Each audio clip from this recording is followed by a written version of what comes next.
Hello everyone, my name is Tripuji Astuti, a student of the Executive MBA in Sustainability at Bandung Institute of Technology.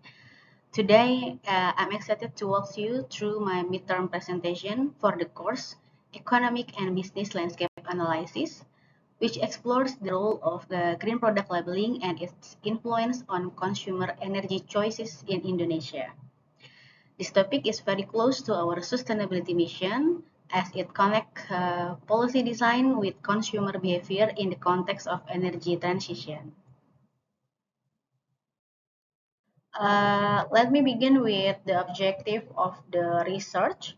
The first to analyze how green product labeling affects the way Indonesian households make energy-related purchasing decisions. Next, I compare Indonesia labeling policies with international best practices, especially from countries that have implemented them more fully. Third, I evaluate how effective the current labeling system is, considering not only regulation but also behavior, perceptions, and access to information. And finally, I propose several literature-based recommendations to improve Indonesia's labeling strategy. And to do this, I applied a literature review methodology as outlined by Cinder in 2019, where the review itself acts as the basis for analysis and synthesis without primary data collection.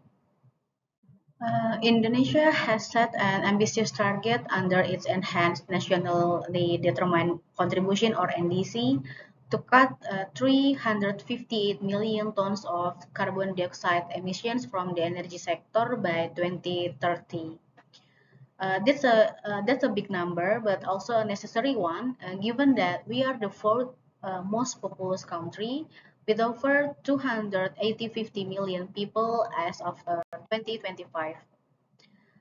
This positions Indonesia as a key player in the global energy transitions. One of the most critical, yet often overlooked sectors in this transition is the household sector, which accounts for nearly half of the country's electricity consumptions. Everyday appliances like refrigerators, air conditioners, and rice cookers contribute significantly to national energy demand and by extension to emissions. That's why green product labeling becomes highly relevant. It's not just a technical policy, it's a microeconomic tool to guide millions of small but impactful decisions made by consumers. The IPCC emphasizes that shifting consumption and production patterns is essential to tackling climate change. And labeling supports that shift by reducing information asymmetry, helping consumer identify efficient products, and ultimately steering market demand toward sustainability. To ground this discussion, I applied a theoretical framework that combines microeconomics and behavioral theory. From a microeconomic view, labels help address information asymmetry. Consumers often can't see or evaluate the energy performance of a product, and label makes that invisible quality visible. Labels function as a side signal, just like a Spence's signaling theory explains. But behavior is not shaped by logic alone. So I also use Eigen theory of planned behavior, which looks at how attitude, social norms, and perceived control affect our intentions. In addition, the concept of perceived consumer effectiveness, how much people believe their individual action matters, is a key. And studies show that when consumers believe their choices make a difference, they are more likely to buy energy efficient products, and especially if the label is easy to understand and credible. Okay, now let's take a closer look at the Indonesian consumer landscape, which play a critical role in the success of any green labeling policy. Indonesian population is dominated by Gen Z and millennials, accounting for over 53% of the total population. Most of them live in urban areas where the urbanization rate has surpassed 57%.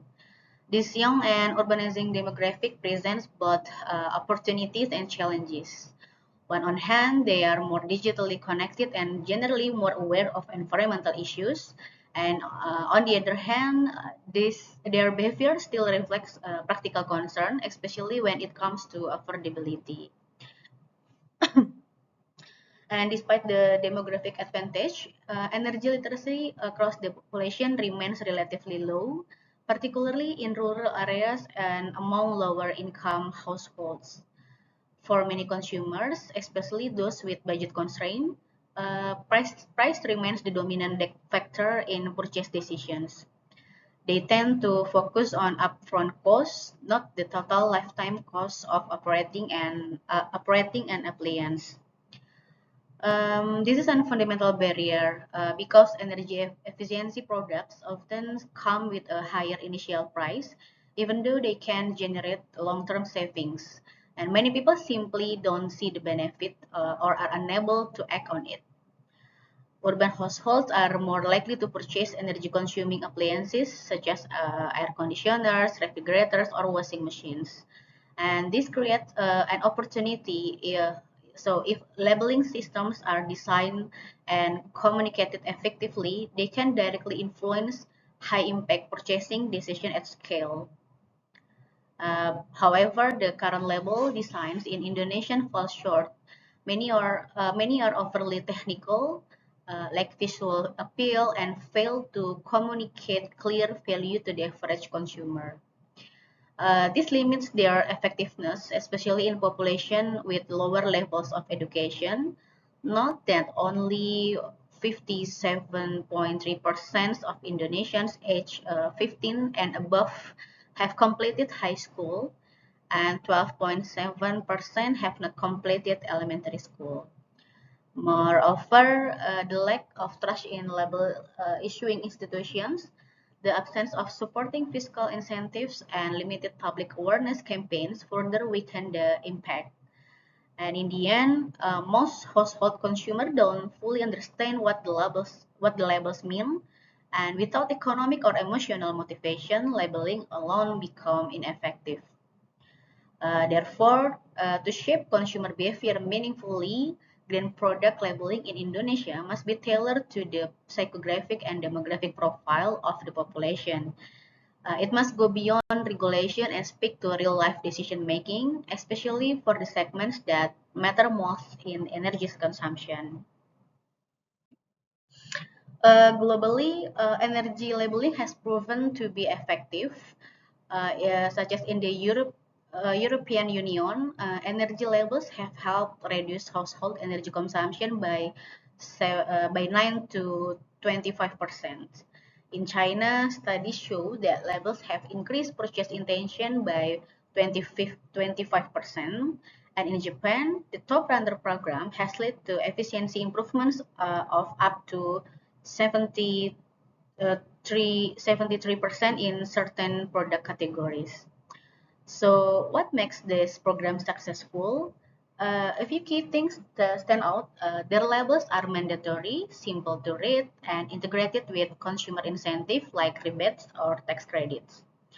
They are also supported by widespread education and awareness campaign, which make sure the public not only sees the label but understands and trusts it. Most of these global systems also follow a well-structured classification of environmental labels. Uh, there are three main types of environmental labels. Type 1 is issued by third parties like the EU Ecolabel or Germany Blue Angel. They are the most credible one. Type 2 is self-declared by manufacturers like CFC-free or biodegradable. This can be useful but sometimes too misleading. And type 3 provides data from a life cycle analysis. They are quantitative but often hard to digest for everyday consumer. Okay, now let's take a look at what's currently happening in Indonesia. Regulation number 14 of 2021 sets the minimum energy performance standards and mandates energy labels for household appliances such as air conditioners, refrigerator, rice cookers, and several others. By 2023, the policy had been extended to 8 product categories, but however, the implementation still falls short in practice. Indonesian energy labeling system is relatively basic, using a start rating scale from 1 to 4 issued by the Ministry of Energy. While this meets regulatory standards, the label design lack visibility. The language used is often too technical, and there is little to no public promotion to help consumer understand what the stars actually mean.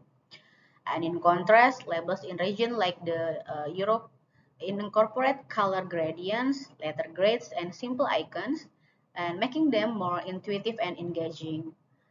This label tells a story, helping consumer quickly grasp product efficiency at a glance. In Indonesia, many consumer either don't notice the label or don't understand how to use it in their decision making. And as a result, labeling has not yet become a decisive factor in purchasing choices.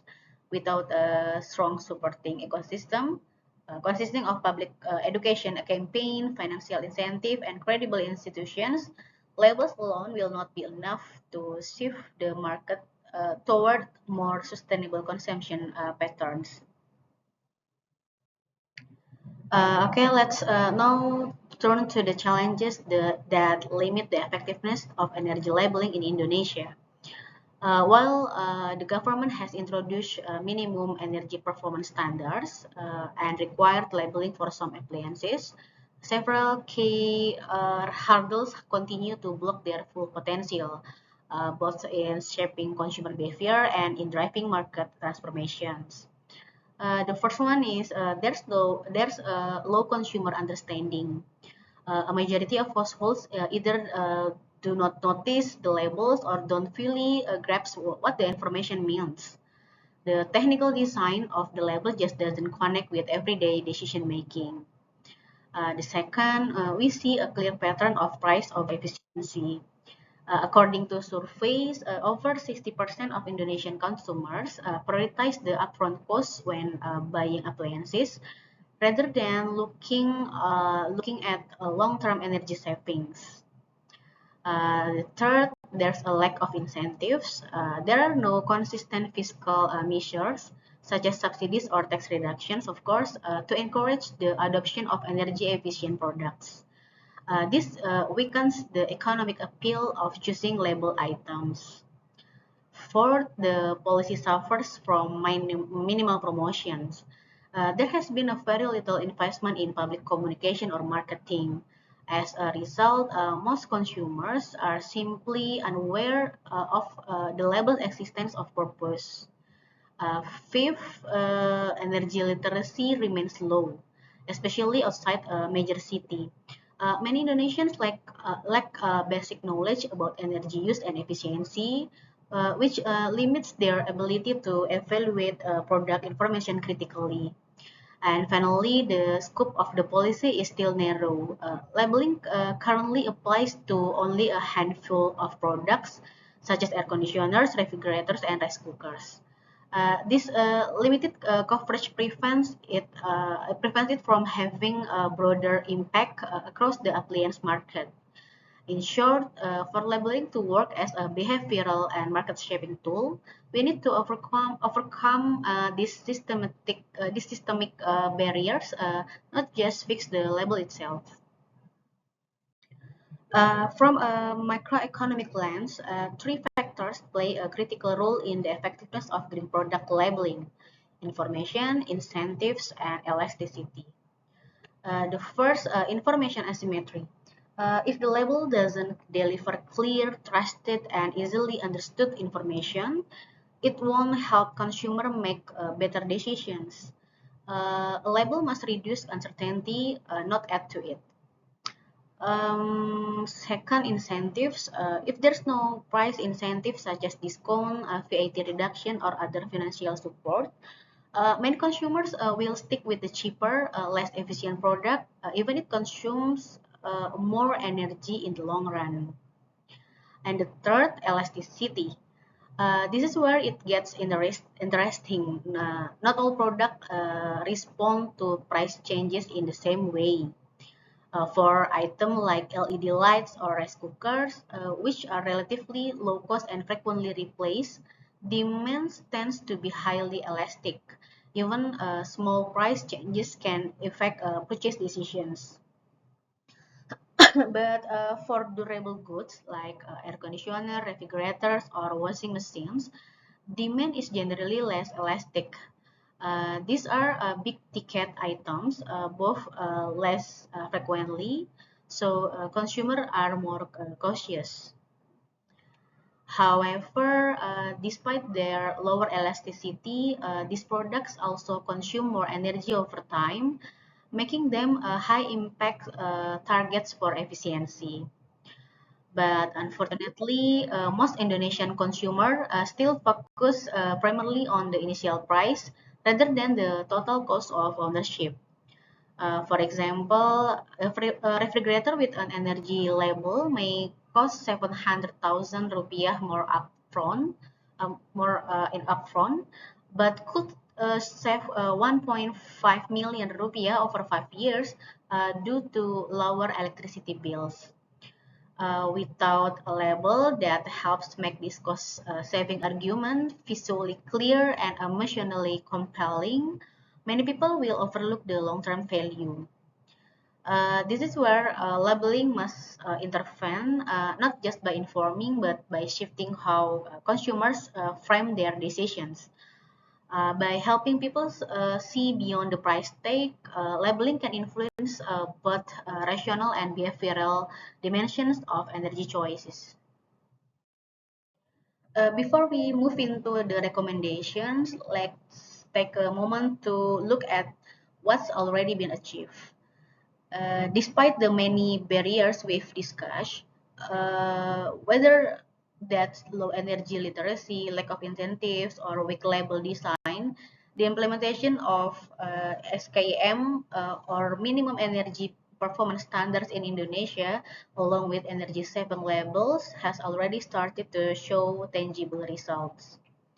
In 2023 alone, data from the Ministry of Energy shows that just three types of appliances, air conditioners, rice cookers, and refrigerators, delivered a combined energy saving of over 272 gigawatt hours. That's equivalent to roughly 2.18 million tons of CO2 emission reductions and a total of 2.99 trillion rupiah in electricity cost savings for Indonesian households. Air conditioners contribute the largest share with over 1.9 terawatt hours saved and 2.76 trillion rupiah in avoided costs. Even rice cookers and refrigerators, though contributing less in absolute terms, still demonstrate how labeling, when implemented properly, of course, can guide households toward more efficient choices. This slide serves as an important reminder the policy is just not a theoretical. So what can we do to make energy labeling more effective in Indonesia? I offer four recommendations. First, simplify and redesign labels. Use colors, icons, and QR codes to engage consumers. Second, enhance public education, especially through digital platforms targeting young consumers. Third, over real fiscal incentives like VAT discounts to offset higher prices. And finally, improve institutional trust by strengthening the credibility of certification bodies. In closing, green product labeling is more than a technical requirement. It's a strategic policy tool that, if designed and executed well, of course, can transform market demand and accelerate the energy transition. It needs to be backed by behavioral insight, economic levers, and effective communication. If we get it right, we can not only empower individual consumer but also contribute meaningfully to national carbon reduction goals. Okay, and that bring us to the end of these presentations. Thank you very much for your time and attention. I hope the insights shared today have helped illustrate how green product labeling, when aligned with consumer behavior, market incentive, and sound policy design, can play a meaningful role in supporting Indonesian energy transition. Once again, thank you very much.